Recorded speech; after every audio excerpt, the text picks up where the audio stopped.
जी अस्सलाम वालेकुम जी। हम लास्ट टाइम कहाँ पे पहुंचे थे?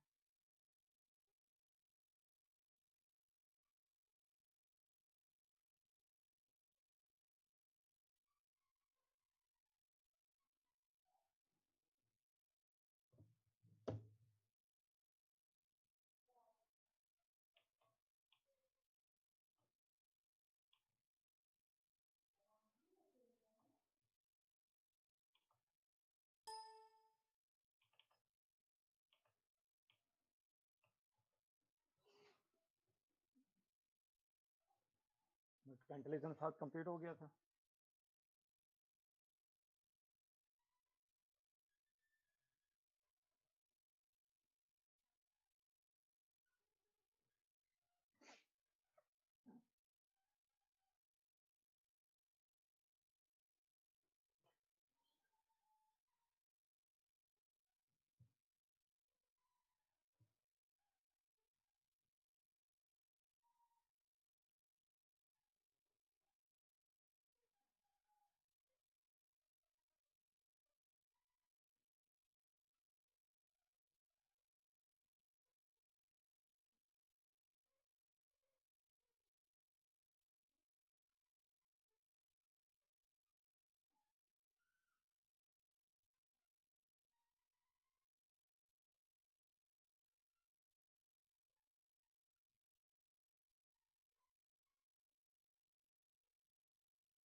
चलें जी, शुरू करते हैं हम लोग इकोनॉमिक लिबरलिज्म से।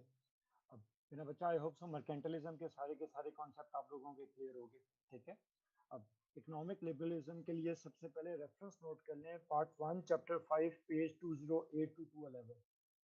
पार्ट 1, ठीक है, चैप्टर 5 पेज नंबर 208 टू 211। ठीक है, नोटेड मेरा बच्चा? Part 1 chapter 5 page 208 to 211। ठीक है। अब मेरे बहनों भाइयों, ठीक है, इकोनॉमिक लिबरलिज्म जो है वो बिल्कुल ऑपोजिट कॉन्सेप्ट है as compare to economic mercantilism. ठीक है। इकोनॉमिक मर्केंटलिज्म क्या था? स्टेट सेंटर्ड, स्टेट कंट्रोल्ड या स्टेट मोनोपोलाइज्ड इकोनॉमिक सिस्टम, जिसमें स्टेट अपनी बुलियनिज्म करने की कोशिश करती है। ठीक है। जबकि इकोनॉमिक लिबरलिज्म एक बिल्कुल ऑपोजिट कॉन्सेप्ट है, जो बुनियादी तौर पे private sector centred, private centre controlled और private sector dominated monopolised economic model है। ठीक हो गया। अब मेरे बहनों भाइयों, इस मॉडल के दो मेन स्कॉलर्स हैं। एक स्कॉलर कहलाता है एडम स्मिथ और एक स्कॉलर कहलाता है डेविड रिकार्डो। यानी एक स्कॉलर है इसका एडम स्मिथ और एक स्कॉलर है डेविड रिकार्डो। ठीक है। ये दो इसके डिफरेंट स्कॉलर्स हैं, ठीक है, जो आपको इकोनॉमिक लिबरलिज्म में पढ़ने होंगे। ठीक है। जैसे मैंने आप लोगों को मॉडल एक्सप्लेन किया, ठीक है, तो इकोनॉमिक लिबरलिज्म का मॉडल बुनियादी तौर पे private sector centred economic model है। Private sector centred economic model है। ठीक हो गया।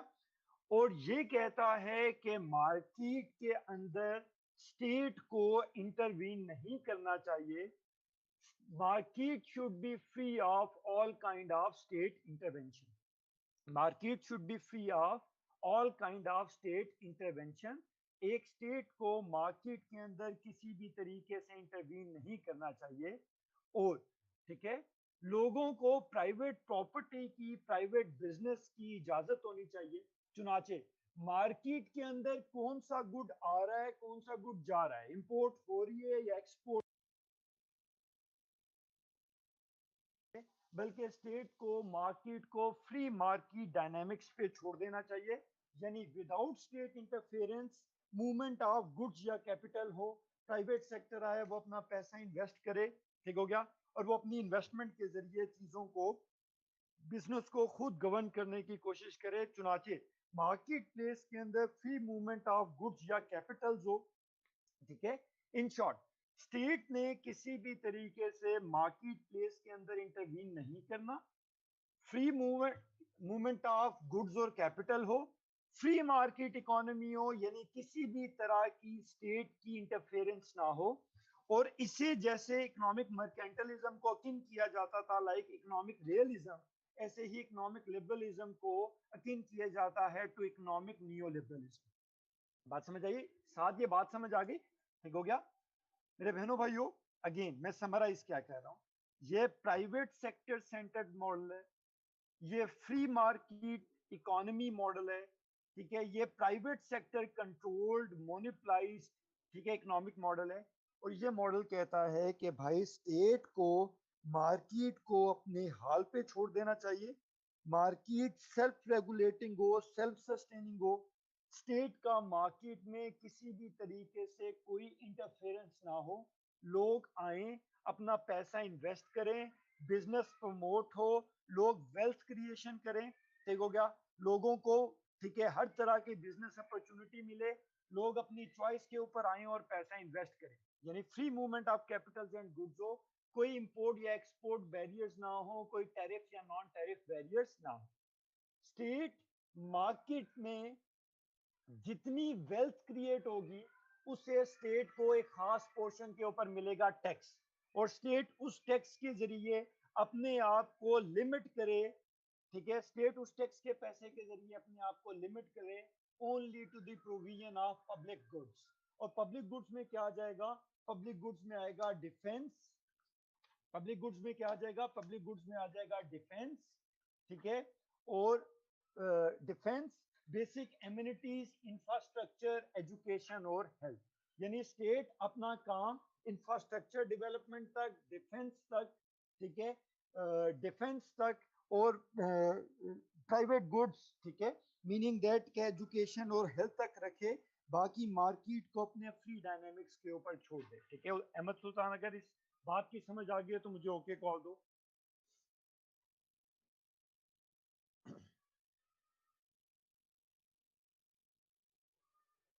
जी, सब लोगों को समझ आ गई? ठीक है।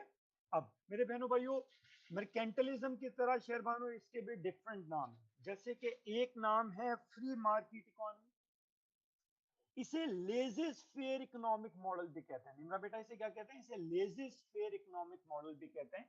लेजिस फेयर का लिटरल मीनिंग होता है लेट डू, ठीक है, लेट डू, ठीक, यानी जो कोई भी कारोबार करना चाहता है, निम्रा अगर तू सीएसएस की एकेडमी खोलना चाहती है खोल, ठीक है, अगर तू कोई स्कूल खोलना चाहती है खोल, अगर तू कोई बुटीक खोलना चाहती है खोले, अगर तू कोई टेक्सटाइल खोलना मिल खोलना चाहती है तो खोलो। यानी लेजर फेयर इकोनॉमी का क्या मतलब है? Let people do whatever business they want to do without any kind of direct or indirect state interference। ठीक हो गया? यानी laissez faire economy, let people do business in free environment, ठीक है। ऐसे ही इसे कैपिटलिज्म भी कहते हैं और इसे प्राइवेट सेक्टर इकोनॉमी मॉडल भी कहते हैं, प्राइवेट सेक्टर इकोनॉमिक मॉडल भी कहते हैं। तो अगर आपके पास पेपर में लेजर फेयर इकोनॉमिक मॉडल आ जाए, फ्री मार्केट इकोनॉमिक मॉडल आ जाए, कैपिटलिस्ट बेस्ड इकोनॉमिक मॉडल आ जाए और प्राइवेट सेक्टर इकोनॉमिक मॉडल आ जाए, ठीक हो गया, तो उसका मतलब सारे का सारा इकोनॉमिक लिबरलिज्म ही होगा। यहां तक अगर कॉन्सेप्ट क्लियर हो गया तो मुझे ओके कॉल।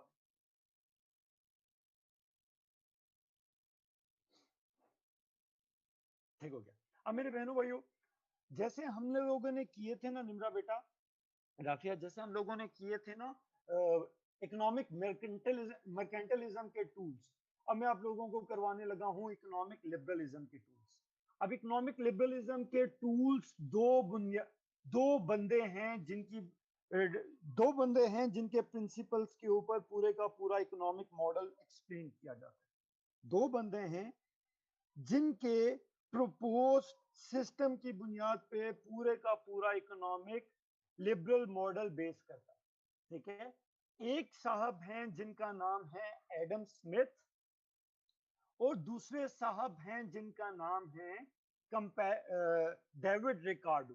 दूसरे साहब हैं जिनका नाम है डेविड रिकार्डो।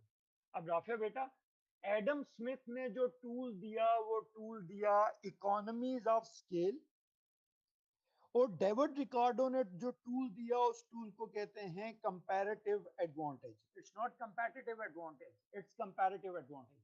तो एडम स्मिथ का रूल क्या कहलाता है? एडम स्मिथ का रूल कहलाता है इकोनॉमीज ऑफ स्केल, और डेविड रिकार्डो को रूल कहलाता है कंपैरेटिव एडवांटेज। यहां तक बच्चों बात समझ आई है या नहीं आई है?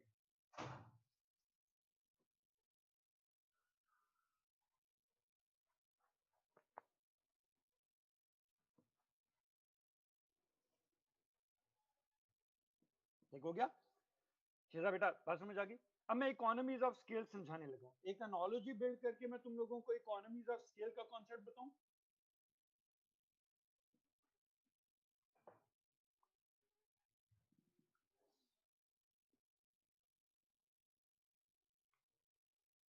या फिर बेटा मैं इकोनॉमीज ऑफ स्केल का कॉन्सेप्ट बताने लगा। देखो 1990s के एंड पे ना सुल्तान, हमारे मुल्क में पहला टेलीकॉम ऑपरेटर आया जिसका नाम था मोबिलिंक। अब मोबिलिंक का किसी भी तरीके से कोई कंपेटिटर एग्जिस्ट नहीं करता था, तो मोबिलिंक ने अपनी सर्विसेज शुरू की। ठीक हो गया?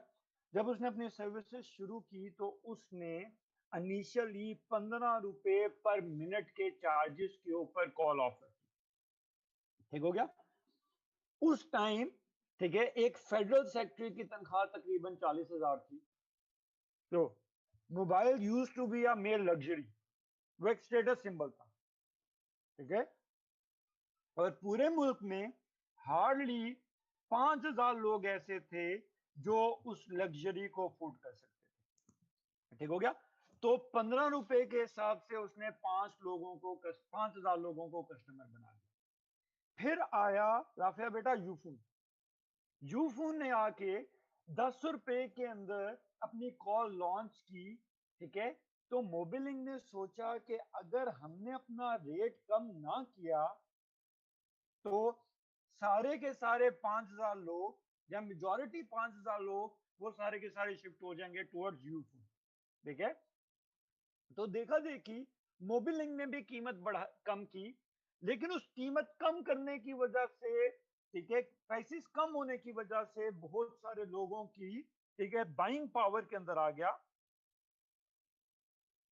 ठीक है? बाइंग पावर कम हो गई, और जब वो बाइंग पावर ज्यादा हो गई तो वही 5,000 कस्टमर 50,000 कस्टमर में कन्वर्ट हो गए। यानी राफिया बेटा पहले अकेला मोबिलिंक 5,000 लोगों से 15 रुपए के हिसाब से कमा रहा था, अब 50,000 लोगों से यूफोन और मोबिलिंक दोनों ठीक है 10-10 रुपए के हिसाब से कमाएंगे, 10-10 रुपए के हिसाब से कमाएंगे। तो अगर उन्होंने मार्जिनलाइज्ड कीमतें कम की, लेकिन उसकी बुनियाद पे ठीक है जो कस्टमर बेस है वो बहुत ज्यादा बढ़ गई। फिर आया टेलीनॉर, 7.5 रुपए 7.5 रुपए 7.5 रुपए। ठीक हो गया? तो वही 50,000 5 लाख में कन्वर्ट हो गए।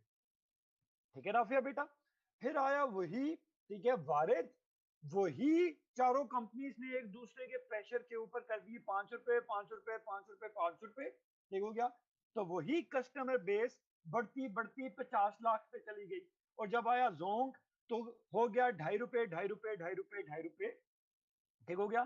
तो वही ठीक है कि जो कस्टमर बेस पहुंच गई वो चली गई 5 करोड़ पे। यानी हर प्राइस डिक्रीज के साथ, हर कंपटीशन के इंक्रीज होने के साथ ठीक है हर कंपटीशन के इंक्रीज होने के साथ प्राइसिंग भी कम हो रही है और मार्केट के अंदर एक्टिविटी भी बढ़ रही है। ठीक है अहमद सुल्तान, यहां तक बात समझ आई है या नहीं आई?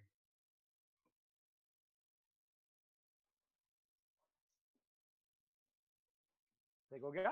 अब शीजा बेटा ये नॉलेज ही समझ आ गई।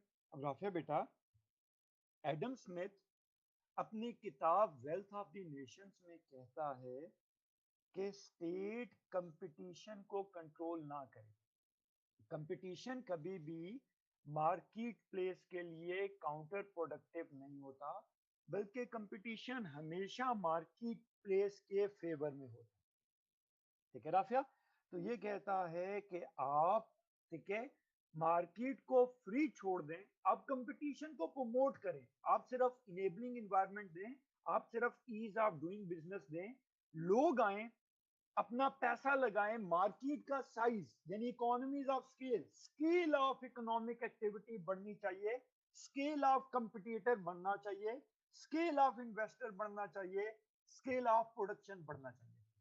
अब राफिया बेटा ये कहता है कि फ्री मार्केट के अंदर एक ऐसी चीज होती है जो मार्केट को ऑटोमेटिकली रेगुलेट करती है, और ये कहता है कि फ्री मार्केट के अंदर मार्केट को रेगुलेट करता है लोगों का लालच। मार्केट को क्या रेगुलेट करता है? लोगों का लालच। ये कहता है कि मोबिलिंक वाले का अपना लालच है, उसे पता है कि अगर मैंने कीमतें कम ना की तो मेरा पूरे का पूरा बिजनेस चला जाएगा, पूरे का पूरा बिजनेस चला जाएगा यूफूड के पास।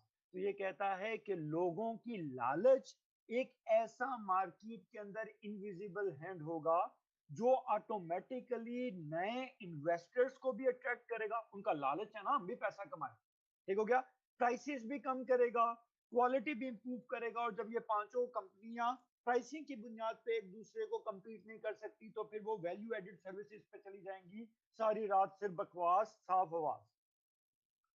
बात समझ आई नहीं है? तो ये कहता है कि मार्केट के अंदर स्केल ऑफ इन्वेस्टमेंट बढ़ने दो, स्केल ऑफ कंपटीशन बढ़ने दो, साइज ऑफ प्रोडक्शन बढ़ने दो।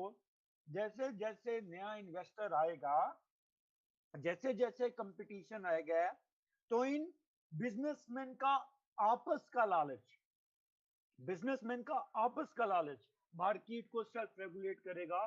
तो ये कहता है कि स्टेट का सिर्फ एक काम है कि वो मार्केट को फ्री डायनामिक्स पे छोड़ दे, लोगों को के पैसा कमाओ, ओपन मार्केट है, बिजनेस करो, ease of doing business provide करो, लोग आए पैसा कमाएं, उस पैसे में से खास चंक हुकूमत को टैक्स की मद में दे दे, और वो हुकूमत को जो टैक्स मिलेगा हुकूमत उससे, ठीक है, डिफेंस और पब्लिक गुड्स यानी कि defence, infrastructure, health, education, justice system, law and order के ऊपर लगा ले। तो ये कहता है कि जितना मार्केट को आप फ्री छोड़ोगे, जितनी स्केल ऑफ इन्वेस्टमेंट आएगी, ऑटोमेटिकली आपकी टैक्स की बेस उतनी बढ़ेगी। तो आप मार्केट को उसके अपने हाल पे छोड़ दो, आप सिर्फ बिजनेस कम्युनिटी को फैसिलिटेट करो, ऑटोमेटिकली जितनी वेल्थ क्रिएशन होगी लोगों की, उतना ही आपके पास टैक्स रिटर्न आएगा, और आप उसकी बुनियाद पे अपना मुल्क ज्यादा इफेक्टिवली चला सकते हो। तो एडम स्मिथ का प्रिंसिपल क्या था? Economies of scale. I hope so आपको इकोनॉमीज ऑफ स्केल का पूरा फलसफा समझ आ गया।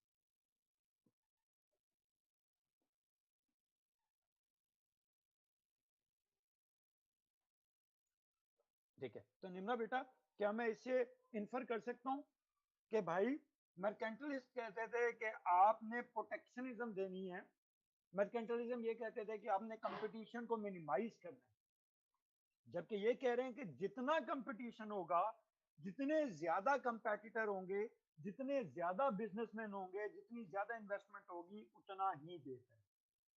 ठीक हो गया? तो ये दो फलसफा हो गया आप लोगों के एडम स्मिथ का। अब आ जाते हैं डेविड रिकार्डो के प्रिंसिपल पे, और डेविड रिकार्डो का प्रिंसिपल क्या है? Comparative advantage. डेविड रिकार्डो का प्रिंसिपल क्या है मेरा बच्चा? Comparative advantage. अब मेरी बात को जरा समझना है, बात थोड़ी टेक्निकल है। अगेन कामिल, एक एनालॉजी के जरिए एक्सप्लेन कर दूं, एक एनालॉजी के जरिए एक्सप्लेन कर दूं, ठीक है?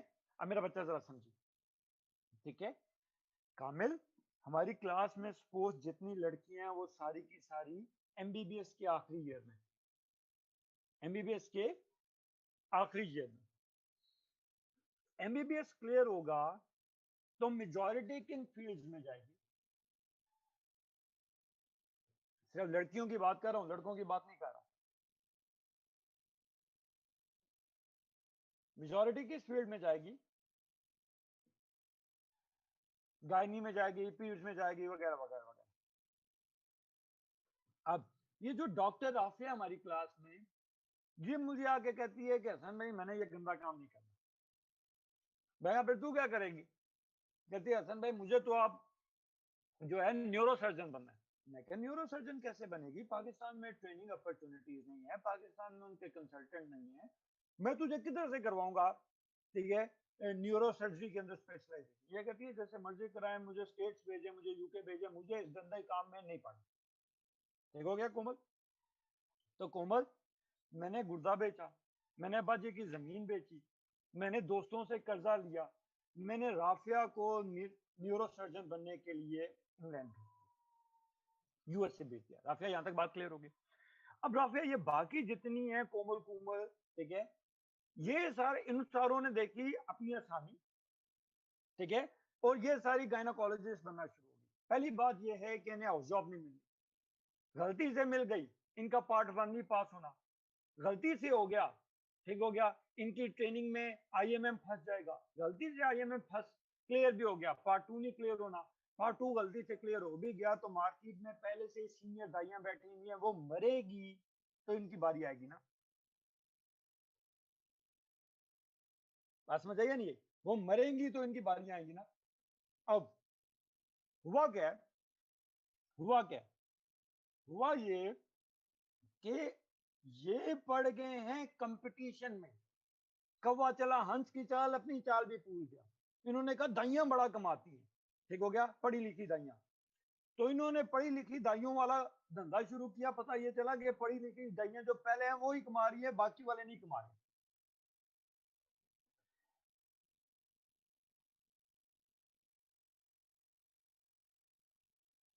भाई मेरी बेगम गायनाकोलॉजिस्ट है, मनूष आदमी साहब, ठीक हो गया। तो मेरे बहनों भाइयों प्लीज बात जरा समझिएगा। कंपैरेटिव एडवांटेज, कंपैटिटिव एडवांटेज क्या है कि आप एक दूसरे के साथ कंपटीशन के अंदर पड़ गए, आप एक दूसरे के साथ कंपटीशन के अंदर बन गए। अब कंपैरेटिव एडवांटेज क्या है? ये कहता है भाई हर वो काम ना करो जिसके अंदर तुम्हें पैसा नजर आए, ठीक हो गया। तुम ये ना देखो कि मार्केट में क्या धंधा ज्यादा चल रहा है, यानी ये वो नौ दौलतियों की तरह कारोबार ना करो कि भाई हर जगह पे, ठीक हो गया, हर जगह के ऊपर, ठीक है, हर जगह के ऊपर, ठीक है, सीएनजी पंप लगा रहा है तो मैं भी सीएनजी पंप लगाऊंगा। ये कहता है आप वो काम करो जो आपकी स्पेशलाइजेशन है, आप वो काम करो जिसमें आपकी स्पेशलाइजेशन है। दूसरों के साथ कंपटीशन में ना पड़ो, बल्कि आप उस साइट पे फोकस करो जो आपकी स्पेशलाइजेशन है। अब मैंने राफिया को भेजा न्यूरो सर्जन बनने के लिए, ठीक है, मेरे 1 साल में बाल काले से चिट्टे हो गए, 1 साल में मैं ब्लड प्रेशर का मरीज बन गया, 1 साल में मैं शुगर का मरीज बन गया।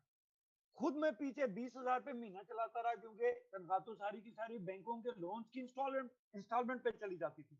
लेकिन मैंने किसी तरीके से कर्जे कुर्जे लेके अपना गुर्दा मेदा फेफड़े फेफड़े बेच के मैंने इससे न्यूरो सर्जन बना दिया। अब ये वापस आएगी तो मैं बन जाऊंगा बगैर, ठीक हो गया।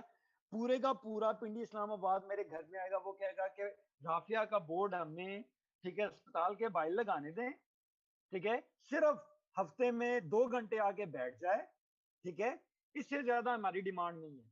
तो राफिया बैठ के कमाएगी और हम खाएंगे, अगले पिछले हिसाब हो जाएंगे बराबर, ठीक है। तो राफिया ने बजाय वो काम करने के जो सारे कर रहे हैं कंपटीशन में पढ़ने के, उसने एक यूनिक फील्ड के अंदर स्पेशलाइजेशन, उसने यूनिक फील्ड के अंदर स्पेशलाइजेशन ली, और उस यूनिक फील्ड की स्पेशलाइजेशन की बुनियाद पे उसने वो बेचा जो वो बेस्ट बेच सकती, ठीक हो गया, और वो बेचा जो मार्केट में उस जैसा कोई नहीं बेच सकता था। यहां तक मेरे बच्चे को बात समझ आ गई? कंपैरेटिव एडवांटेज का कॉन्सेप्ट समझ आ गया? अब कामिल, राफिया, अब इन दोनों प्रिंसिपल्स को मिला के पढ़ो। शर्मानो, अब इन दोनों प्रिंसिपल्स को मेरा बच्चा मिला के पढ़ो, ठीक है, इन दोनों प्रिंसिपल्स को मिला के पढ़ो। तो सोनी बेटा, इन दोनों प्रिंसिपल्स को जब आप मिला के पढ़ोगे ना, तो ये कहता है कि go for economies of scale in area of your comparative advantage. शर्मानो, मेरी बात का जवाब देना है। राफिया बेटा, मेरी बात का जवाब देना है। गाड़ियां बनाना पाकिस्तान का कंपैरेटिव एडवांटेज तो नहीं है ना राफिया? तो ये कहता है भाई अगर गाड़ियों की इंपोर्ट होती है तो होती रहे, सालो तुम्हारा जो कंपैरेटिव एडवांटेज है तुम उसके ऊपर जाओ, उससे इतना पैसा कमाओ कि बाकी ये तुम्हें, ठीक है, ये टेंशन ना लेनी पड़े राफिया, ठीक है, कि गायनाकोलॉजिस्ट बेगम है लेकिन मैं कुक भी नहीं भर्ती कर सकता, मैं खानसामा भी नहीं रख सकता, वो खाना भी बनाए, सब कुछ बनाए, क्योंकि इतनी तनख्वाह में गुजारा नहीं होता। ये कहता है कि एक न्यूरो सर्जन लाओ खानदान में, वो कली बैठ के कमाए, और बाकी साले पराठे भी रेडीमेड आ जाते हैं सूफी के, सारा कुछ रेडीमेड आ जाता है, शेफ भी आ जाता है। तो ये कहता है बाकी इंपोर्ट्स की टेंशन ना लो, जो तुम्हारी स्पेशलाइजेशन है उसे स्किल के लेवल पे लेके जाओ, अन्नी पा दो, ठीक है, करोड़ों कमाओ, अरबों कमाओ, तो बाकी अगर कोई लाखों में इंपोर्ट होती है तो होती रहे, लेकिन तुम सिर्फ अपनी स्ट्रेंथ पे फोकस करो और उसे लार्ज स्केल ले जाने की कोशिश करो। तो इंपोर्ट एक्सपोर्ट के चक्करों में ना पड़ो, ये घटिया बात है। क्लियर होगी बात? क्लियर होगी बात? अब पूरी क्लास मैदान में आए और मुझे बताए कि पाकिस्तान का कंपैरेटिव एडवांटेज किन किन फील्डों में।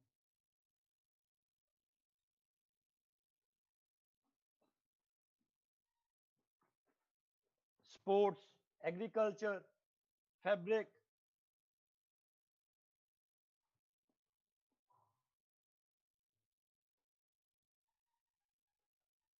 बच्चों, इस हुकूमत ने एक सेक्टर को बड़ा फोकस करने की कोशिश की, यानी उसे अपना कंपैरेटिव एडवांटेज बनाने की कोशिश की। वो कौन सा है? कंस्ट्रक्शन एक है, और टूरिज्म। गुड, शाबाश राबिया बेटा, बात समझ आ रही है? तुम लोगों ने, इस मुल्क के अंदर मेजॉरिटी लोग ऐसे थे राबिया बेटा, प्लीज बात जरा समझिएगा, प्लीज मेरी बात जरा समझनी है, प्लीज। हो गया ना? समझ आ गई बुशरा बेटा? जब इमरान खान ने कट्टे पालने की पॉलिसी दी थी, याद है?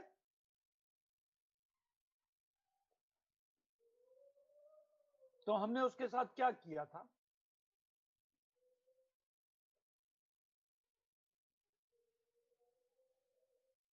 Mock dim. अब किरण बेटा मेरी बात सुन, पाकिस्तान की टोटल एक्सपोर्ट्स पता है कितनी है?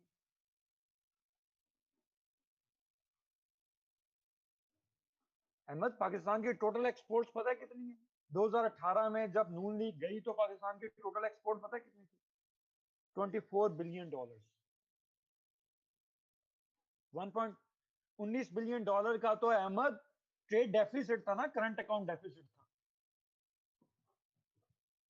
लेकिन हमारी जो टोटल एक्सपोर्ट थी वो तकरीबन, ठीक है, थी 23 अरब डॉलर। अब अहमद कहानी जरा सुनी, कहानी बड़ी इंटरेस्टिंग है, कहानी बड़ी इंटरेस्टिंग है। दुनिया में जो हलाल बीफ मीट की इंडस्ट्री है ना अहमद, दुनिया में जो हलाल बीफ मीट की इंडस्ट्री है, उसका annual volume, trading volume, annual volume 52 billion dollar.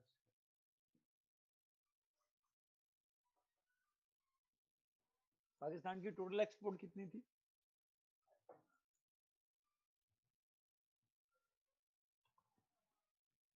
24 billion dollar, 23 to 24 के दरमियान, ठीक है। हलाल बीफ मीट की इंडस्ट्री कितनी थी? 52 बिलियन डॉलर। अब सोनी बेटा आगे जरा सुन, पाकिस्तान दुनिया का तीसरा सबसे बड़ा पांचवा सबसे बड़ा बीफ प्रोड्यूसर और दूसरा सबसे बड़ा बीफ कंज्यूमर है।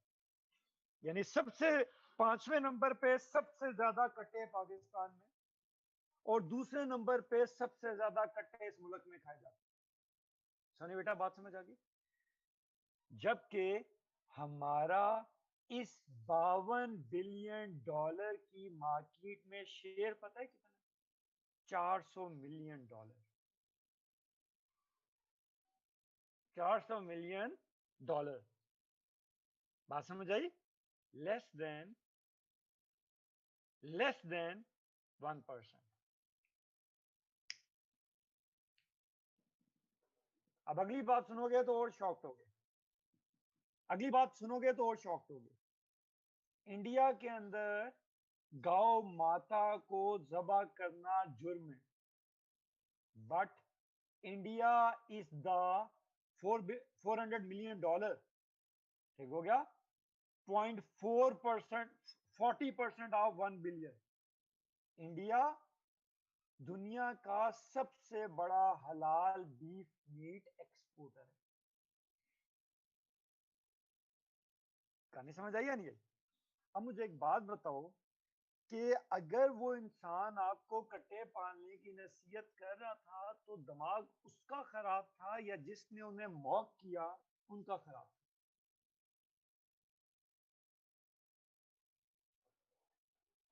ठीक है,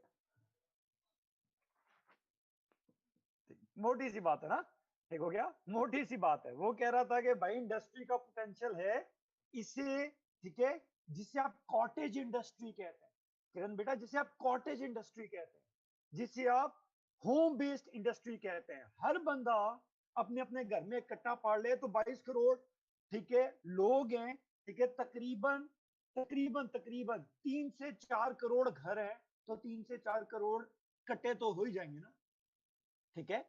अब जरा अंडों वाली बात के ऊपर ले, अंडों वाली बात पे ले आओ। अहमद, आजकल अंडे कितने में मिल रहे हैं? 200। मैं एक मोटी सी बात बताने लगा हूं ना, ठीक है, चीजें बड़ी बेसिक होती हैं। 200। सर्दी आएगी तो तकरीबन हर 4 से 5 घर के अंदर, ठीक है, हर 4 से 5 बंदों के घर के अंदर, ठीक है, सोनी बेटा बड़ी खुशकिस्मत है जिसे देसी 250 मिल जाते हैं, तुझे रंग करके वो दे रहे हैं ब्राइलर 250 में, ठीक हो गया। अब हर घर में तकरीबन 1 दर्जन अंडे इस्तेमाल होंगे, minimum on an average. Rafe बेटा इस्तेमाल होंगे।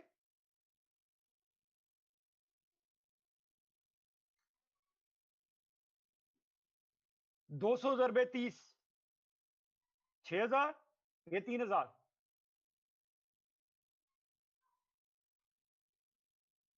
200 ज़रबे 30 कितना हुआ? 6,000। फैजान बेटा, हर बंदे के घर का बजट का 6,000 ऑन एन एवरेज अंडों पे जा रहा है, ठीक है। तो पागल वो है या जिन्होंने मॉक किया वो पागल है? अब आपने ये नहीं देखा, 6,000 हर बंदे का 8-9 मुर्गियां रख के गुजारा हो सकता है। उससे आपका जो महीने का बजट है वो तो 6,000 कम हो गया, लेकिन आपकी एक्सपोर्ट बेस कितनी बढ़ती है? आपको पता है अंडा किस किस इंडस्ट्री के इनपुट में जाता है? फूड सेक्टर हार्डली कोई ऐसा है जिसका प्राइमरी इंग्रेडिएंट इनपुट अंडा नहीं है।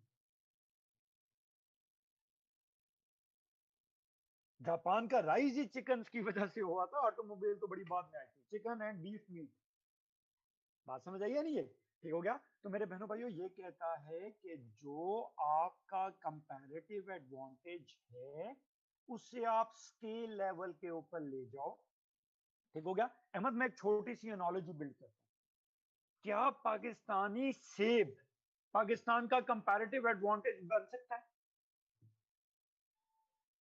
क्या पाकिस्तानी सेब पाकिस्तान का कंपैरेटिव एडवांटेज बन सकता है?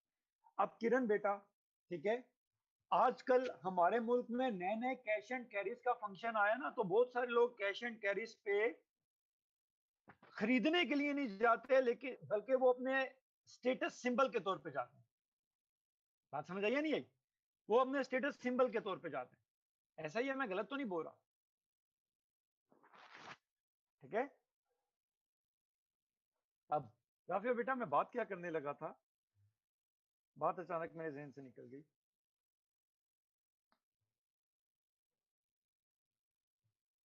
हाँ, बात मैं ये करने लगा था सेब की। मेरा बच्चा, अब जब तू कैश एंड कैरी के ऊपर जाती है ना, तो वहां पे एक सेब पड़ा हुआ है फीके से रंग का जिसका साइज बहुत बड़ा है, और एक साइज है छोटे से शेप का, ठीक हो गया। अब वो जो बड़े से साइज का फीके से रंग का सेब है ना, वो न्यूजीलैंड का सेब है, जो सीजन के अंदर आपको 450 से 500 रुपए किलो मिलता है। राफे ऐसा ही है। लेकिन एक एक सेब के ऊपर पॉलिशिंग हुई होगी, लेबलिंग हुई होगी, प्लास्टिक का रैपर चढ़ा होगा। अहमद ऐसा ही है। पाकिस्तानी सेब राफिया बेटा, ठीक है, थोक के हिसाब से गिरा होगा और उसकी कीमत क्या होगी? 100 रुपया।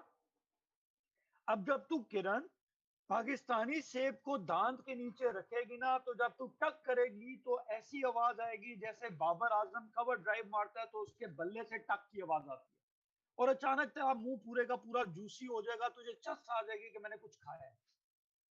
ठीक हो गया?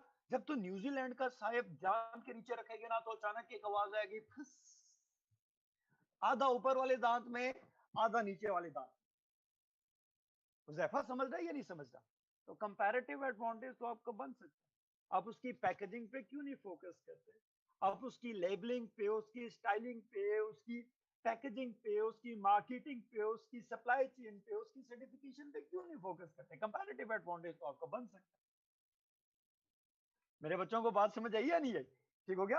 अब अलमिया किस बात का है? परसों मेरा बच्चा मैं सुन रहा था, मैं सुन रहा था राबिया बेटा, एक इकोनॉमिस्ट है और मैं उन्हें पहली दफा सुना, मुझे उनका नहीं पता था। जनरली मैं इकोनॉमिस्ट को सुनता हूँ, ठीक है, खास तौर पे वो जो नस्ट वाले हैं, क्या नाम है उनका, डॉक्टर नस्ट वाले कौन है, जो नस्ट के डीन है, ठीक है, उनको मैं बहुत ज्यादा सुनता हूँ, ठीक है, प्लीज, ठीक है। तो परसों एक इकोनॉमिस्ट को मैं सुन रहा था, पहली दफा मैंने उन्हें सुना। ये कहता है कि जब आप सुपर स्टोर्स पे जाते हैं ना, शाह जी जरा बात सुनिएगा, आर्गुमेंट उनका बड़ा तगड़ा था। कहते हैं जब आप सुपर स्टोर्स के ऊपर जाते हैं ना, ठीक हो गया, जब आप सुपर स्टोर्स के ऊपर जाते हैं तो कैश एंड कैरीज के ऊपर एक बहुत बड़ा सेक्शन है जिसमें कुत्तों और बिल्लियों की डाइट पड़ी होती है। कहानी समझ आई या नहीं आई? अब ये कहता है कि भाई राफिया, कहानी जरा समझी, मोटा सा कॉन्सेप्ट है लेकिन कॉन्सेप्ट बड़ा सिग्निफिकेंट है। ये कहता है कि भाई पाकिस्तान में तो नहीं बनता, इंपोर्ट होता है बाहर से। इंपोर्ट हुआ राफिया, इंपोर्ट बिल में शामिल हो गया, इंपोर्ट बिल में शामिल हो गया। आप करंट अकाउंट डेफिसिट के अंदर हो या नहीं हो? आप करंट अकाउंट डेफिसिट के अंदर हो, तो अमीरों के कुत्ते बिल्लों को खिलाने के लिए आप अपने मुल्क का फॉरेन करेंसी रिजर्व डिप्लीट कर रहे हो, और उसका बोझ उन कुत्ते बिल्लों और उनके मालकों पे नहीं पड़ रहा, उसका बोझ गरीबों पे पड़ रहा है। डॉलर की डिवैल्यूएशन हो रही है। डॉक्टर इशफाक की बात कर, ये डॉक्टर इशफाक का आर्गुमेंट नहीं था, ये किसी और का था। तो किरण, न्यूजीलैंड का सेब क्यों इंपोर्ट किया जा रहा है यार? ठीक है, ये महंगी महंगी चॉकलेट्स क्यों इंपोर्ट की जा रही है? ठीक है, बात समझ आई या नहीं आई? ये कुत्तों बिल्लियों की फूड क्यों इंपोर्ट की जा रही है? ठीक है, क्वालिटी नहीं, सोनी बेटा क्वालिटी नहीं है, यही तो पॉइंट डिस्कस कर रहे हैं ना। ये खास किस्म का स्टेटस सिंड्रोम है, ये खास किस्म का स्टेटस सिंड्रोम, उसे डिफ्यूज ही नहीं किया जाता, उस नैरेटिव को पंच ही नहीं किया जाता। आई होप सो मेरे बहनों भाइयों को ये कुछ बेसिक चीजें, ठीक है, एक बेसिक चीजें, ठीक है, आप लोगों को थोड़ी सी पिच हो रही है, ठीक है। ये कहता है कि भाई हर काम में, बुशरा बेटा यहाँ पे तू गांव में जा तो आओ के मैं तुझे दिखाता हूँ कि वो बिल्लियां जो है ना, वो जो तूने अपनी गोद के अंदर बिल्लियां बिठाई हुई है, मनहूस औरत तुमसे ज्यादा खाती थी। ठीक हो गया? ये आजकल तुम कुड़ियों की जो भी जो फतूर आ रहा है ना कि मैंने एक रशियन कैट रखनी है, ठीक हो गया, तो कैट की तरह तुम भी छुड़ेले हो। ठीक हो गया? पर्शियन कैट, रशियन कैट,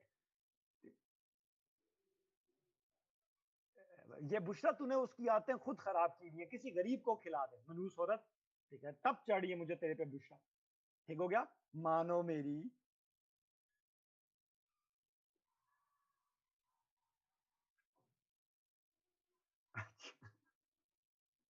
तेरे जैसी बाद में माए बनती है और वो कहते हैं मेरा बेटा जो है ना वो पिज्जा के अलावा शाम को कुछ नहीं खाता, ठीक है, उसे लितर मारी चार, उसका प्यो भी खाएगा।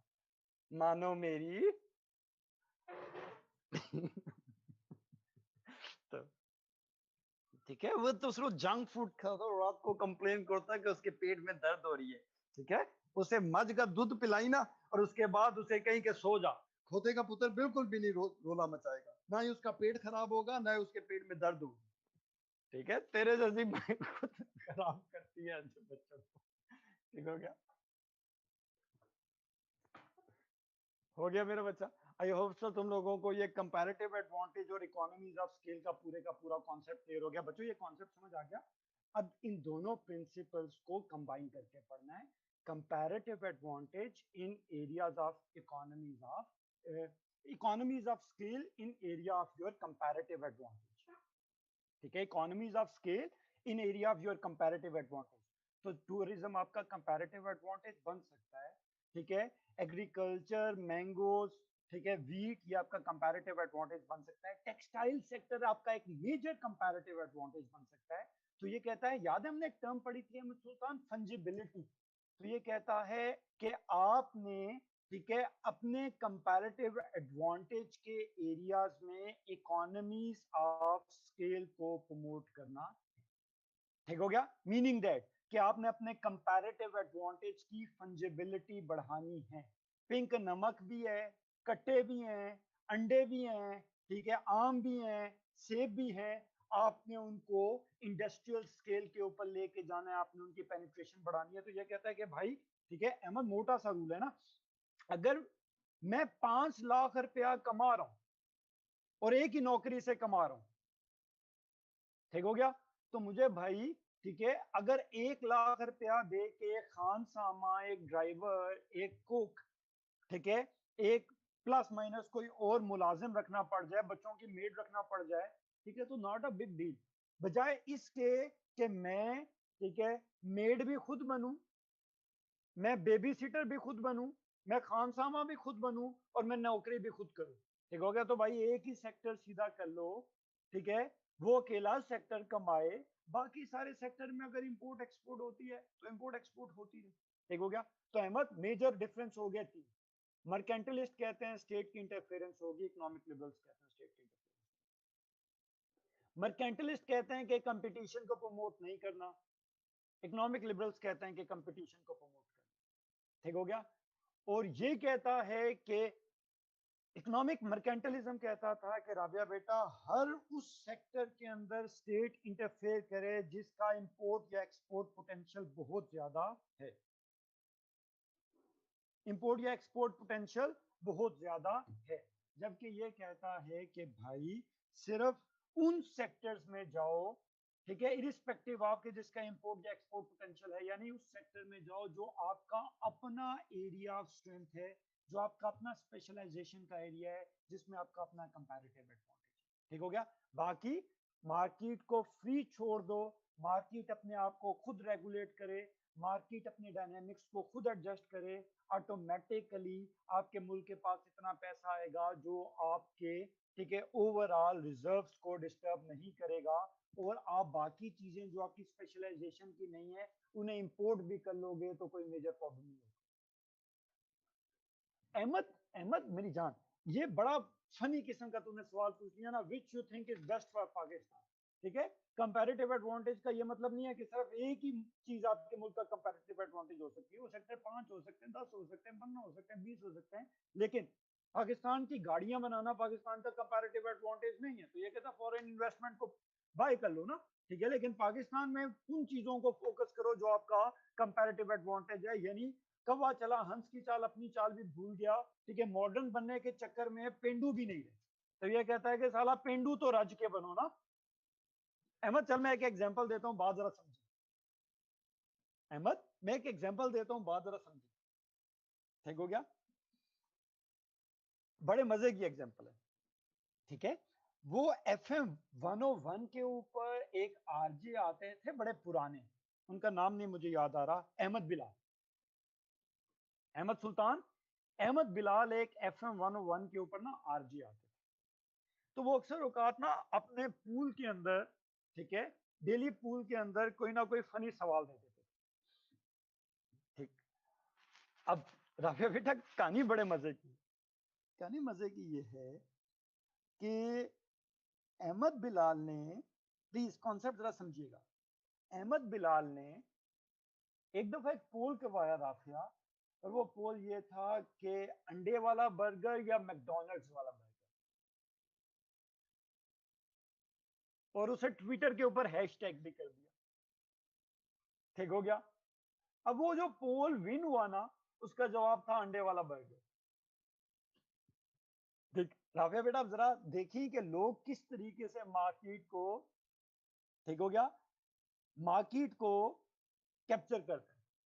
उस पोल के एग्जैक्ट 3 दिन के बाद, मैकडोनल्ड्स ने अंडे वाला बर्गर लॉन्च कर दिया। ठीक है, और उसकी कीमत इंतहाई कम रखी, 200 रुपया रखी थी। अगर आप लोग मैकडोनल्ड्स में गए हो पिछले 1-2 साल के अंदर, ठीक हो गया, उन्होंने अंडे वाला बर्गर लॉन्च कर दिया। अभी उस रोज मैं मैकडोनल्ड की एक रिपोर्ट पढ़ रहा था, ठीक हो गया। पता ये चला कि पिछले 2 साल में उन्होंने जितना रिजर्व कमाया, उसमें सबसे ज्यादा बिकने वाला वो अंडे वाला बर्गर है। ठीक हो गया। यानी किरण, मसला अंडे वाले बर्गर का नहीं है, मसला ब्रांड का। मेरी बात समझ रही है ना किरण बेटा, या नहीं समझ रही? ठीक हो गया। तो आप अपने अंडे वाले बर्गर की ब्रांडिंग क्यों नहीं कर सकते? अल्लाह की कसम, ठीक है, वो जिंगर से ज्यादा मजे का होता है। ब्रांडिंग तो आप भी कर सकते हो ना यार। मेरी बात समझ आई है नहीं है?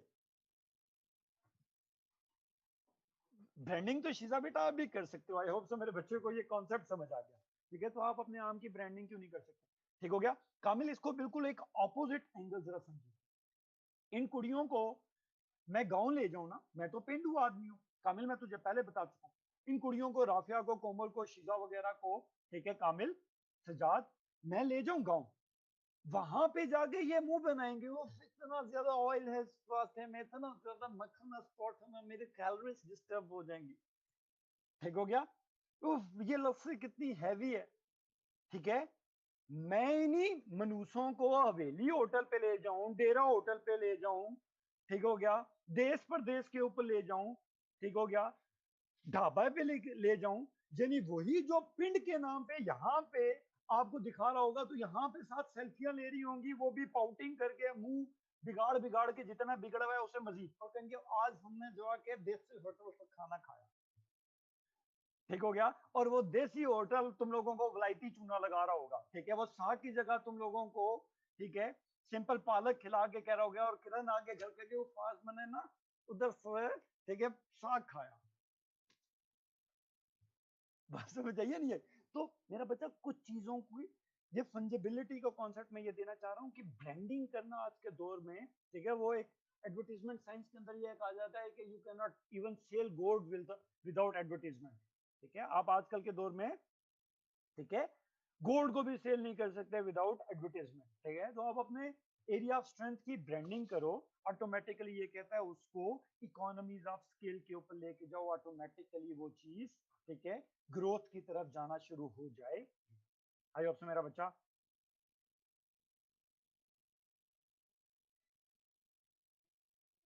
ठीक, आई होप से मेरे बहनों भाइयों को ये पूरे का पूरा फलसफा समझ आ गया कि ये फलसफा क्या है। ठीक है, अब मेरे बहनों भाइयों, प्लीज मैं एक छोटा सा कॉन्सेप्ट दूं आपको। हमारी तीसरी थ्योरी क्या है कामिल, और उसके बाद मैं 10-15 मिनट की एक छोटी सी डिबेट करूंगा। हमारी तीसरी थ्योरी क्या है इंटरनेशनल पॉलिटिकल इकोनॉमी की? शीजा बेटा, मैं 2 मिनट के अंदर ये कॉन्सेप्ट बता दूंगा। हमारी तीसरी थ्योरी क्या है? न्यू मार्क्सिज्म, इकोनॉमिक लिबरलिज्म और न्यू मर्केंटलिज्म तो हो गया ना। इकोनॉमिक लिबरलिज्म और इकोनॉमिक मर्केंटलिज्म तो हो गया ना। हमारी तीसरी थ्योरी कौन सी है शीजा? New Marxism. अब न्यू मार्क्सिज्म है class centred, class dominated, class controlled economic model. Class centred, class dominated, class controlled economic model. ठीक हो गया। याद होगा ना शीजा, वो मैंने एक थीसिस पढ़ाया था, the super structure of the society shaped by economic structure. The super structure of the society shaped by economic structure. याद है ना बच्चों? याद है या नहीं याद? अब आयशा बेटा, ठीक है, नियो मार्क्सिज्म का मॉडल ये है class centred, class dominated, class controlled economic model, class centred, class dominated, class controlled economic model. समझ आई या नहीं आई? Class centred, class controlled, class dominated economic model. समझ आ रही है मेरा बच्चा या नहीं आ रही? अब शिजा एक जुमले के अंदर मैं पूरी कहानी बता देता हूं। नियो मार्क्सिज्म का अपना कोई टूल सेट नहीं है। नियो मार्क्सिज्म का अपना कोई टूल सेट नहीं है शिजा बेटा, ठीक है। नियो मार्क्सिस्ट किसी जगह पे मर्केंटलिस्ट टूल्स को इस्तेमाल कर लेंगे, यानी वो टैरिफ लगवा देंगे, सब्सिडीज लगवा देंगे, कंपटीशन को, ठीक है, बैन कर देंगे, नॉन टैरिफ बैरियर्स लगा देंगे। शिजा किसी जगह पे मर्केंटलिस्ट टूल्स लगा देंगे, किसी जगह पे लिबरल टूल लगा देंगे, लेकिन लगाएंगे मार्केट या स्टेट के इंटरेस्ट में नहीं, बल्कि कुछ बिजनेस इंडिविजुअल्स, कुछ खास मुल्क के, ठीक है, एक खास क्लास के इंटरेस्ट में लगाएंगे। यानी जहांगीर तरीन के सब्सिडी मर्केंटलिस्ट मॉडल पे नहीं दी जा रही, यानी स्टेट के बेनिफिट पे नहीं दी जा रही, मर्केंटलिस्ट जहांगीर तरीन को बेनिफिट करने के लिए दी जा रही। तो शिजा जब मर्केंटलिज्म या लिबरलिज्म इन्हीं के टूल्स को इस्तेमाल किया जाएगा, but with the wider perspective of, ठीक है, फ्री मार्केट को या स्टेट को ग्रो करने के एंगल से नहीं किया जाएगा, बल्कि एक खास क्लास की फेवर में ये हरकतें की जाएंगी। ऐसे इकोनॉमिक मॉडल को नियो मार्क्सिस्ट इकोनॉमिक मॉडल बोलते हैं।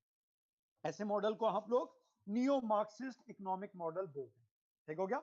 अब मैं ये बात समझाने के लिए, नियो मार्क्सिस्ट बात समझाने के लिए, मैं तुम्हें पाकिस्तान की इकोनॉमी के 3-4 क्रोनिक केसेस बता दूं,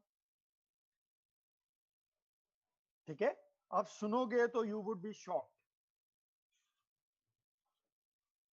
आप सुनोगे तो यू वुड बी शॉक्ड बच्चों, ठीक है? एक्सप्लेन करना शुरू करूं किरण? किरण एक्सप्लेन करना शुरू करूं? मेरे बच्चे ने बात जरा समझनी है, बात बड़ी टेक्निकल। देखो, हम सबसे पहले उठाते हैं पीआईए। पीआईए के ऊपर 3-4 मिनट की बात कर लेते हैं, 2-3 मिनट की बात कर लेते हैं।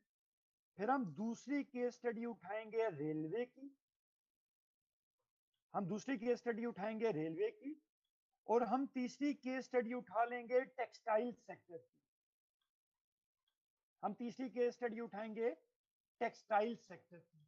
डन हो गया मेरा बच्चा? तीनों से आपको पूरी की पूरी कहानी समझ आ जाएगी शिजा, तीनों से आपको पूरी की पूरी कहानी समझ आ जाएगी। ठीक हो गया? अब शिजा बच्चा मेरे बात के ऊपर गौर करें, बात बड़ी टेक्निकल। देखो, एयरलाइन इंडस्ट्री के अंदर एक टर्म यूज होती है national flag carrier. National flag carrier, Shiza बेटा कॉन्सेप्ट जरा समझिए।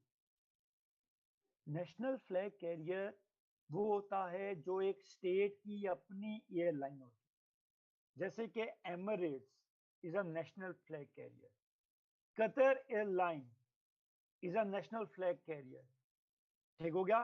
PIA is a national flag carrier, Turkish airline is a national flag carrier, Qantas Australia की इज अ, ठीक है, नेशनल फ्लैग कैरियर। अब शिजा बेटा, दुनिया में जो लीडिंग एयरलाइंस है ना, वो सारी की सारी नेशनल फ्लैग कैरियर। बात समझ आई या नहीं आई? अब शिजा बेटा, एयरलाइन इंडस्ट्री में होता क्या है कि this is one of the most profitable industry. Shiza बेटा, तो स्टेट इस इंडस्ट्री के प्रॉफिट को कैपिटलाइज करने के लिए क्या करता है कि स्टेट हमेशा नेशनल फ्लैग कैरियर के लिए प्रोटेक्शनिस्ट पॉलिसी बनाता है। यानी प्राइवेट फ्लाइट ऑपरेटर को बड़ी मुश्किल से इजाजत देता है, और अगर देता भी है तो वो एक खास कोटा उन्हें ऑफर करता है, उन्हें ओपन ब्लाइंड किस्म के कंपटीशन की इजाजत नहीं देता। बेटा ये बात समझ आई या नहीं? एक जमाने तक, जब तक पीआईए के लिए प्रोटेक्शनिस्ट पॉलिसीज बननी थी, तब तक पीआईए दुनिया की लीडिंग 3 एयरलाइंस के अंदर थी। सीधा बेटा फिर पॉलिसीज बनाने वालों ने कहा कि यार एयरलाइन इंडस्ट्री में तो बड़ा पैसा है, एयरलाइन इंडस्ट्री में तो बड़ा पैसा है। तो एक साहब हैं जो अमेरिका पे जाके पेंटे उतरवाते रहे, ठीक है, उन्होंने अपनी एयरलाइन बना ली। एक साहब हैं जो इस टाइम इनकलाब के दाई हैं, उनके एक रिश्तेदार ने शाहीन एयरलाइन बना ली। ठीक हो गया। आहिस्ता आहिस्ता पॉलिटिसाइज किया गया पीआईए को। पीआईए में धड़ाधड़, ठीक है, प्राइवेट भर्तियां की गई।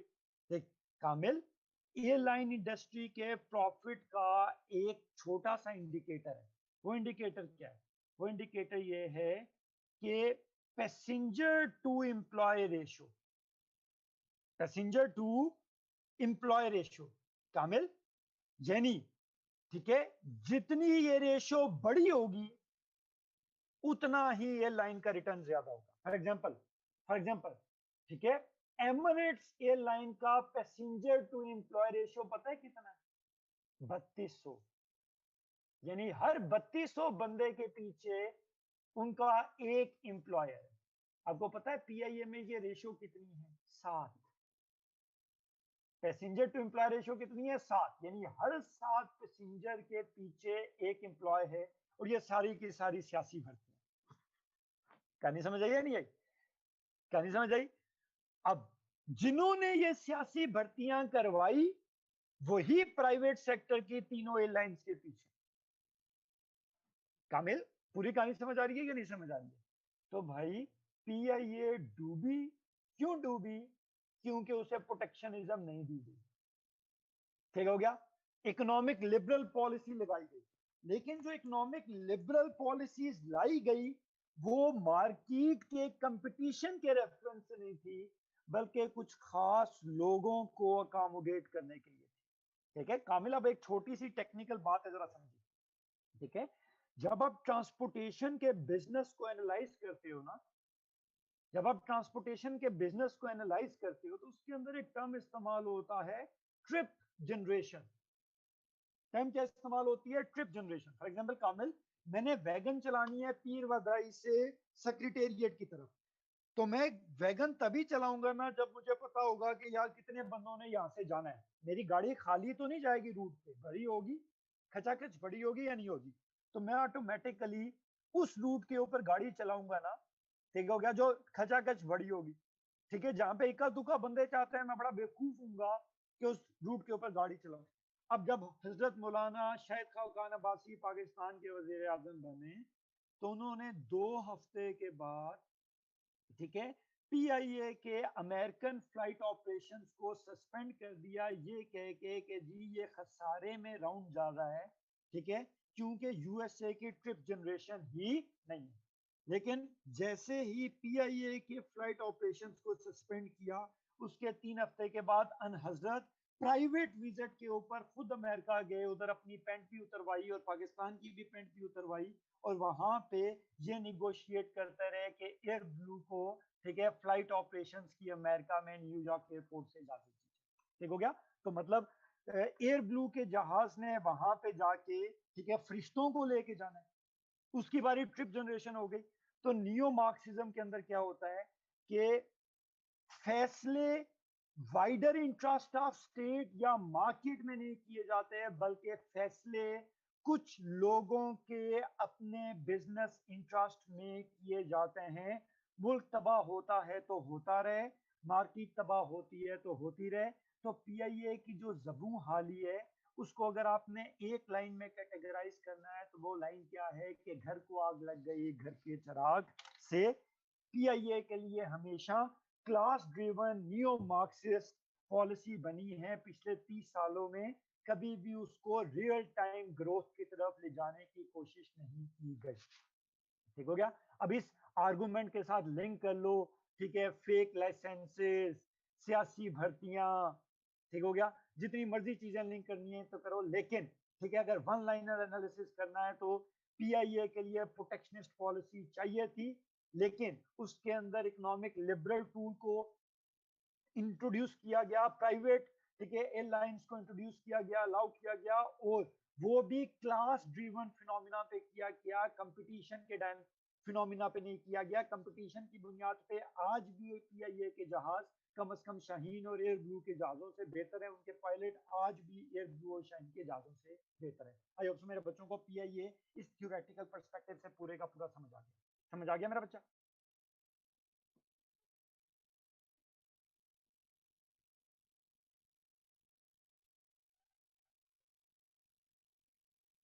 क्लियर हो गया?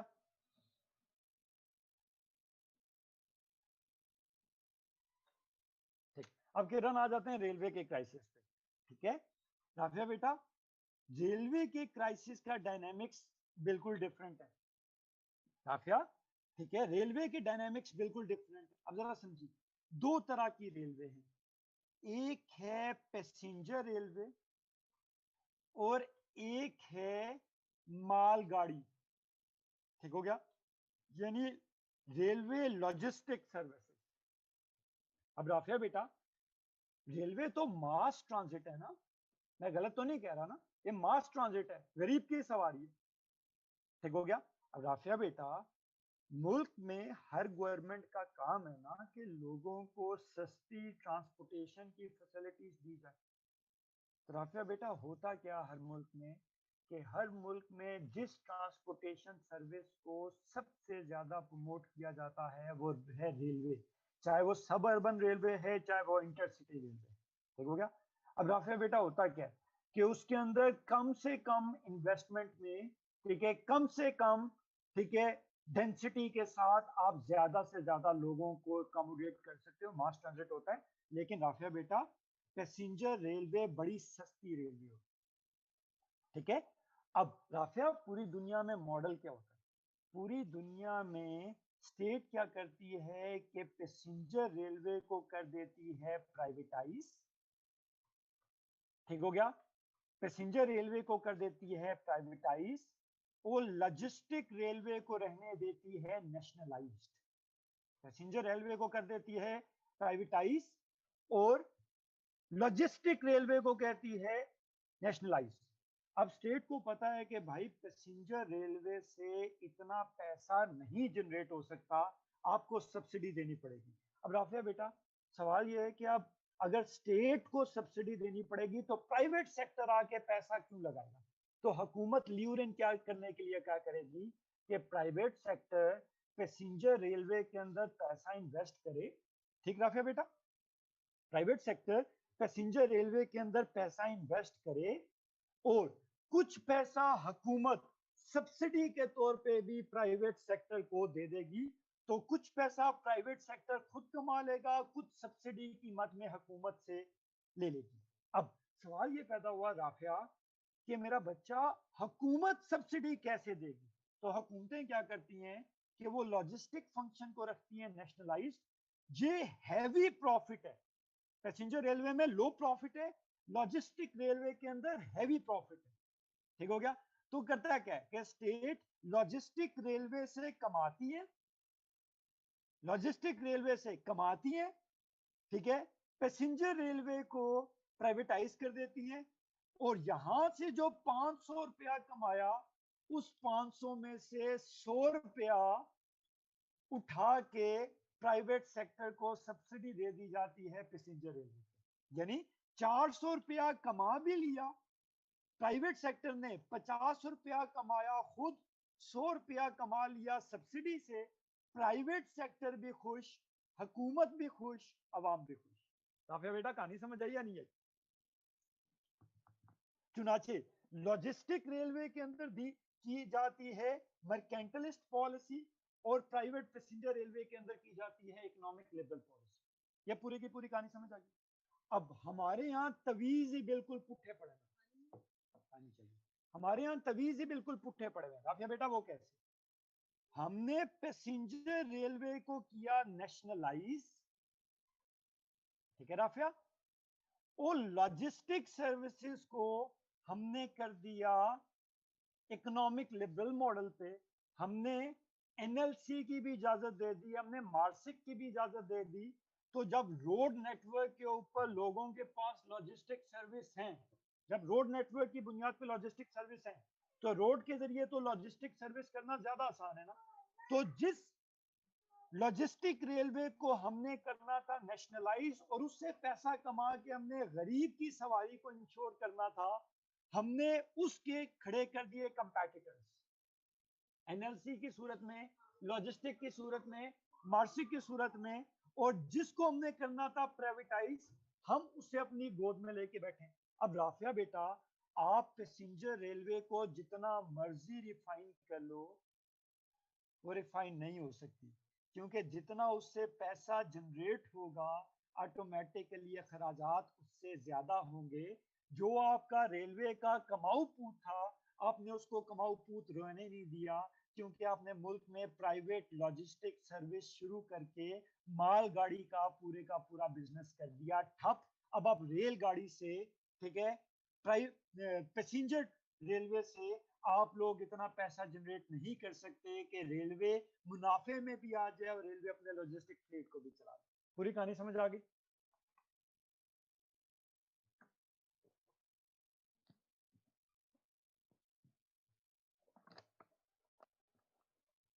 बच्चों पूरी कहानी समझ आई है या नहीं आई है? ठीक हो गया। तो शहबाज शाह जी, मैं कहना क्या चाहता हूँ, मैं ये कहना चाहता हूँ कि पाकिस्तान के अंदर सजा जिधर मर्जी से आई है, जिधर मर्जी से आई है, लेकिन मतलब हम तो रेलवे का क्रोनिक केस डिस्कस कर रहे हैं ना, बड़ी सीधी सी बात है।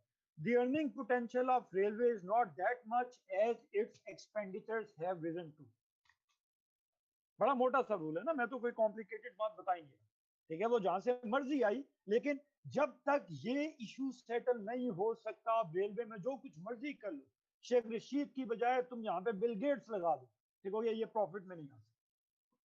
ठीक है, ऑपरेशनल कॉस्ट इतनी ज्यादा है और रिकवरी इतनी कम है, ठीक है, और उस ऑपरेशनल कॉस्ट से आपने 2 फ्लीट चलाने हैं, तो ऑटोमेटिकली आप लोगों का पास इतना कभी भी पैसा नहीं है कि रेलवे को आप इफेक्टिव कर सकें। ठीक हो गया? आई होप सो मेरे बहनों भाइयों को ये पूरे का पूरा कॉन्सेप्ट क्लियर हो गया। ठीक है, चुनाचे, अब टेक्सटाइल सेक्टर को बताने की मेरे अंदर हिम्मत नहीं है। चुनाचे मैं ये कहना चाहता हूँ कि भाई यहाँ पे अगर चीनी सेक्टर को मिलती, चीनी के ऊपर सब्सिडी मिलती है तो वो आवाम की जेब में जानी चाहिए, लेकिन पाकिस्तान में वो जहांगीर तरीन, खुसरो बख्तियार, ठीक हो गया, टीटी सिंह और ओमनी ग्रुप और शहबाज शरीफ की जेब में जाती है, चौधरी शुजात हुसैन की जेब में जाती है। ठीक है, वो अवाम की जेब में नहीं जाती है, क्लास की जेब में जाती है। यहाँ पे जो कंस्ट्रक्शन इंडस्ट्रीज बनती हैं वो मलक रियाज की फेवर में बनती है, कंस्ट्रक्शन पॉलिसीज बनती है वो मलक रियाज की फेवर में बनती है। तो मैं कहना ये चाहता हूँ कि पाकिस्तान ना ही मर्केंटलिस्ट स्टेट है, पाकिस्तान ना ही इकोनॉमिक लिबरल स्टेट है। पाकिस्तान के अंदर जो ज्यादा इकोनॉमिक पॉलिसी मेकिंग है वो नियो मार्क्सिस्ट एंगल से बनती है, वो कुछ लोगों के इंटरेस्ट में बनती है। तो जहां लोगों का इंटरेस्ट मर्केंटलिस्ट मॉडल पे बेस करता है, मर्केंटलिस्ट टूल आ जाता है, जहां पे लिबरल मॉडल पे चाहिए होता है वहां पे लिबरल टूल आ जाता है। तो थोड़ा सीधा, थोड़ा मुनाफिक हूं मैं भी हालात के मुताबिक। पूरी कहानी समझ आ गई बच्चों? पाकिस्तान की इकोनॉमी का कोई डायरेक्शन समझ आई इन थ्योरी के रेफरेंस की बुनियाद पे? यार तुम लोग किधर मर गए हो यार, रिस्पॉन्स तो दे दिया करो।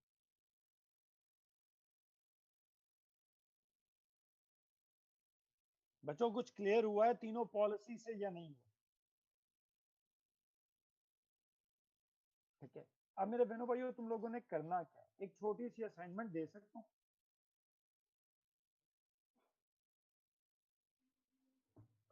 ठीक है शाह जी, यूट्यूब पे जाना है,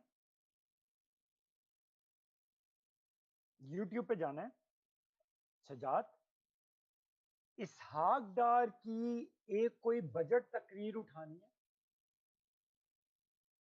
ठीक हो गया, हम्माद अजहर की कोई एक बजट तकरीर उठानी है, यानी एक पीटीआई की, एक नून लीग की। सजाद वो सिर्फ और सिर्फ सुनना है और डिटेक्ट करने की कोशिश करनी है कि इस बजट में ये मर्केंटलिस्ट पॉलिसी है, इस बजट के अंदर ये लिबरल पॉलिसी है, इस बजट में ये नियो मार्क्सिस्ट पॉलिसी।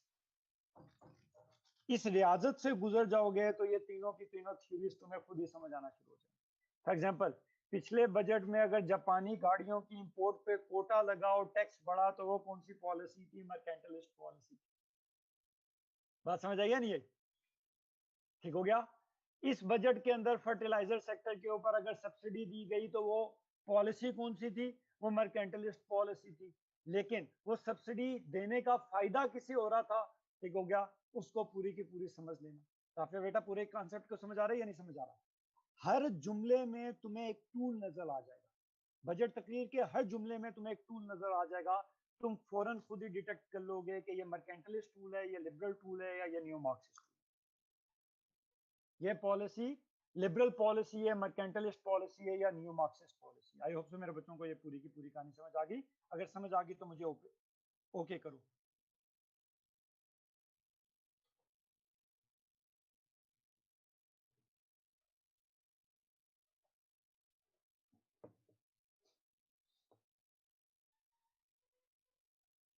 ठीक है। अगर आप शीजा बेटा, अगर आप डीप पर्सपेक्टिव में गौर करोगे ना, अगर आप डीप पर्सपेक्टिव में गौर करोगे, ठीक हो गया, तो हमें और कुछ करने आता है या नहीं आता? हमें गाली देना जरूर आता है। मैं भी बहुत गालियां देता हूँ। शीजा, शीजा, अगर आप डीपली चीजों को एनालाइज करोगे ना, तो इंटरप्रेट करोगे, तो आपको इस बात का पता चलेगा कि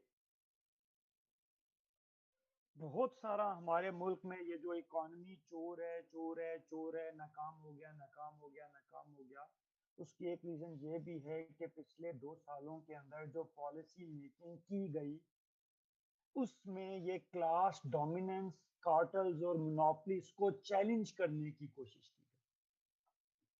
ठीक हो गया। इंटरनेशनल पॉलिटिकल इकोनॉमी हम पढ़ रहे हैं आयशा बेटा। जब वो चैलेंज करने की कोशिश की तो मार्केट और स्टेट के दरमियान तो कॉन्फ्लिक्ट आ गया। अब स्टेट अपना प्रेशर डाल रही है, मार्केट अपना प्रेशर डाल रही है। अगर आप रियल मेरिट्स पे डिस्कस करो ना, तो पॉलिसी मेकिंग में अभी तक इमरान खान ने कुछ गलत नहीं। अभी तक सिर्फ और सिर्फ उस पॉलिसी मेकिंग का रिस्पॉन्स आ रहा है, फ्लैशबैक आ रहा है। अब ये वक्त बताएगा कि इस टग ऑफ वॉर के अंदर सरवाइव कौन करता है, और जितनी हमारी जाहिल आवाम है, सरवाइव एक बार फिर वही लोग करेंगे जिनकी वजह से, ठीक है, आज हम इन हालात के अंदर बैठे हैं, और बाद में बड़े फख्र लेके कहेंगे कि देखा, एक इनकम्पिटेंट हुकूमत को हमारी तहरीकों ने साइड पे कर।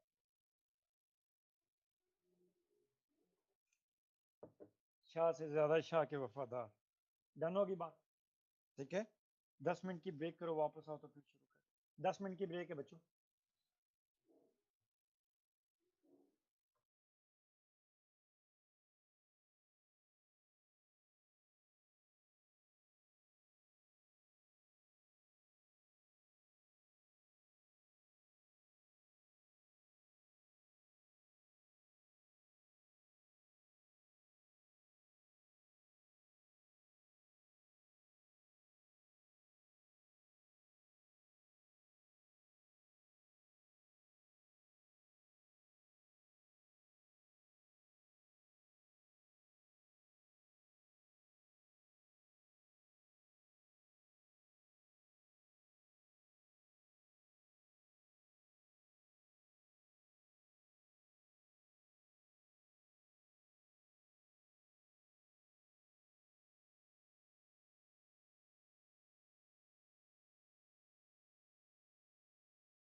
1 चैप्टर 5 पेज 216 से 221। पार्ट 1 चैप्टर 5 पेज 216 से 221। डन हो गया मेरा बच्चा? रेफरेंस नोट कर लिया? ठीक हो गया। अब मेरे बहनों भाइयों, सबसे पहले आप ये समझो कि इंपीरियलिज्म क्या होता है। ठीक है, सबसे पहले आप ये समझो राफिया बेटा, इंपीरियलिज्म क्या होता है। ठीक राफिया, पावरफुल के एंड पे ऐसी पॉलिसी ओरिएंटेशन कि वो वीकर को कंट्रोल करने की कोशिश करे, वो अपना स्फीयर ऑफ इंफ्लुएंस उस पे एक्सटेंड करने की कोशिश करे, वो अपनी अथॉरिटी को उस पे प्रोजेक्ट करने की कोशिश करे, स्ट्रॉन्गर के एंड पे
जी सॉरी, मेरा नेट डिस्कनेक्ट हो गया था मेरा बच्चा।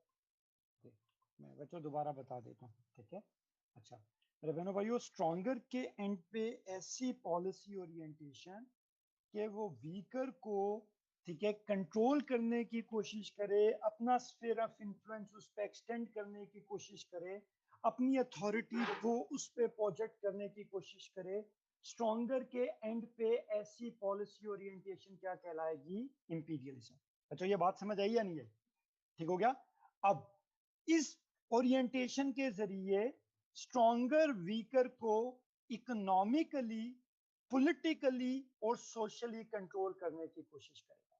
ठीक है, तो राफिया बेटा, शीजा, सजाद, शाजी, स्ट्रॉन्गर, कोई भी स्ट्रॉन्गर स्टेट जब ऐसी पॉलिसी अडॉप्ट करेगी कि वो किसी भी तरीके से वीकर स्टेट को पॉलिटिकली, इकोनॉमिकली या सोशली कंट्रोल करने की कोशिश करे, स्ट्रॉन्गर स्टेट के एंड पे ऐसी policy orientation towards a weaker state would be termed as imperialism. Imperialism का कॉन्सेप्ट क्लियर?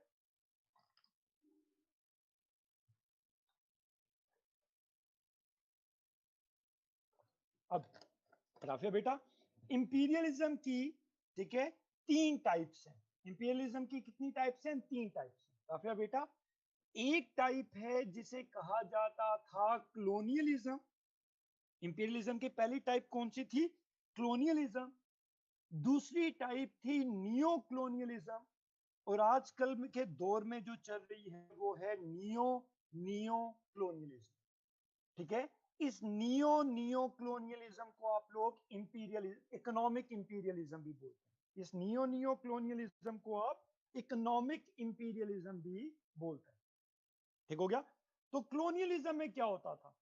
एक स्ट्रॉन्गर स्टेट अपनी सुपीरियर मिलिट्री पावर की बुनियाद पे, एक स्ट्रॉन्गर स्टेट अपनी सुपीरियर मिलिट्री पावर की बुनियाद पे एक वीकर स्टेट को फिजिकली कैप्चर करके उसे अपनी कॉलोनी बनाती थी। जैसे ईस्ट इंडिया ये कॉन्टिनेंट को यूके ने अपनी कॉलोनी बनाया सुपीरियर मिलिट्री की बुनियाद पे, और वंस उसे वो अपने मुल्क के साथ एनेक्स कर लेती थी, अपने मुल्क की कॉलोनी बना लेती थी, तो फिर, ठीक है, फिजिकल कंट्रोल हासिल करने के बाद वहां पे बैठ के उस मुल्क का पॉलिटिकल, इकोनॉमिक और सोशल कंट्रोल भी हासिल किया जाता था। तो राफिया बेटा, जो यूके ने, ब्रिटिशर्स ने सब कॉन्टिनेंट को अपनी कॉलोनी बनाया, ठीक है, on the basis of superior east India company, और यहाँ पे अपनी कॉलोनी बनाने के बाद उसने सब कॉन्टिनेंट को फिजिकली, पॉलिटिकली और इकोनॉमिकली, ठीक है, पॉलिटिकली, इकोनॉमिकली और सोशली कंट्रोल करने की कोशिश की। ये फर्स्ट फॉर्म ऑफ कॉलोनियलिज्म थी। ठीक है, फर्स्ट फॉर्म ऑफ इंपीरियलिज्म थी जिसे कॉलोनियलिज्म कहा जाता है। ठीक हो गया? अब मेरे बहनों भाइयों, ये जो फिजिकल कॉलोनाइजेशन थी on the base of superior military, screen के ऊपर लिखा हुआ है आयशा मलंगनी है। ठीक हो गया? अब मेरे बहनों भाइयों, 1940s के बाद ये कॉलोनियलिज्म आहिस्ता आहिस्ता खत्म होना शुरू हो गई, और एक नई कॉलोनियलिज्म आई जिसे कहते थे नियो कॉलोनियलिज्म। नियो कॉलोनियलिज्म में क्या होता था कि पावरफुल स्टेट्स अपने पॉलिटिकल क्लाउड, पॉलिटिकल इन्फ्लुएंस की बुनियाद पे, इंटरनेशनल ऑर्गेनाइजेशंस के जरिए, अलायंसेस के जरिए, पॉलिटिकल डिक्टेशंस के जरिए वीकर स्टेट को अपने कंट्रोल में रखने की कोशिश करती थी। जैसे नेटो बना दी, यूएन बना दी, वीटो पावर कर दी। ठीक हो गया? पॉलिटिकल अलायंसेस बना दिए, पॉलिटिकल एंगेजमेंट कर दी। यानी राफिया बेटा, जब पावरफुल स्टेट अपने पॉलिटिकल इन्फ्लुएंस को यूज करके वीकर स्टेट को आइसोलेट करने की कोशिश करते थे, या उन्हें अपने सामने घुटने टेकने पे मजबूर करते थे, जैसे अमेरिका ने एक मुद्दत तक ईरान के ऊपर पॉलिटिकल इन्फ्लुएंस एक्सर्ट करने की कोशिश की। ठीक है, ईरान के ऊपर पॉलिटिकल एक्सर्ट करने की कोशिश की। चाइना ने हांगकांग के ऊपर अपना पॉलिटिकल इन्फ्लुएंस के जरिए उसे कंट्रोल करने की कोशिश की। ठीक हो गया?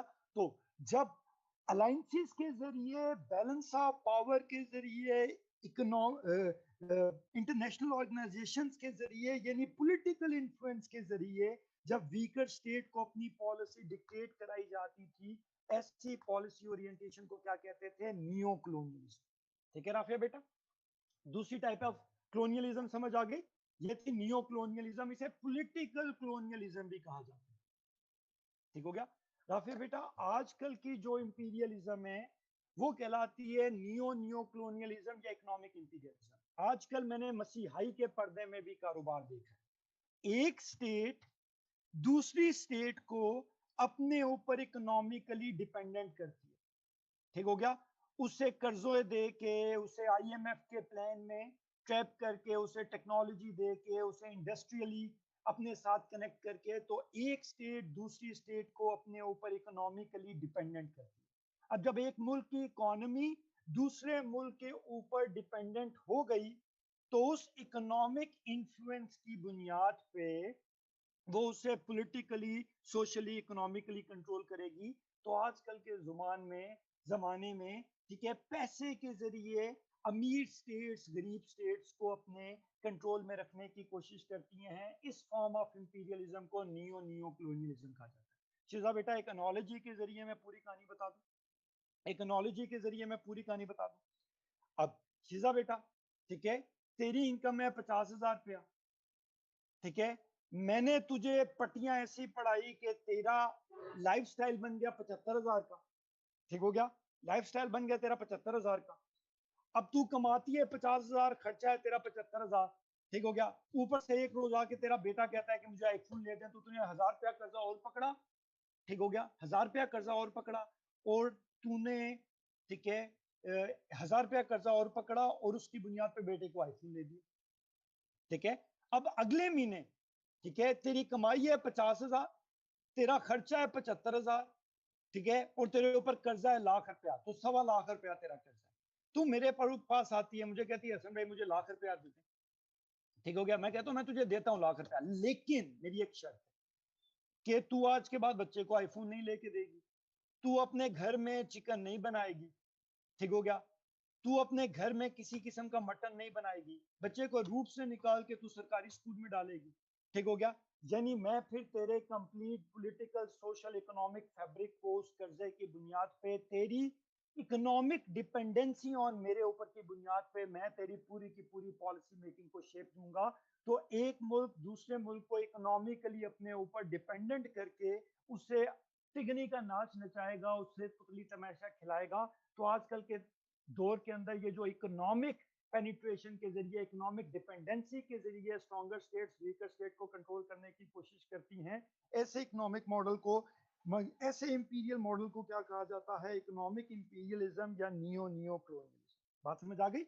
इसे अक्सर का डिपेंडेंसी सिंड्रोम भी कहा जाता है। बच्चों यहां तक बात समझ आई है तो मुझे ओके कॉल दो।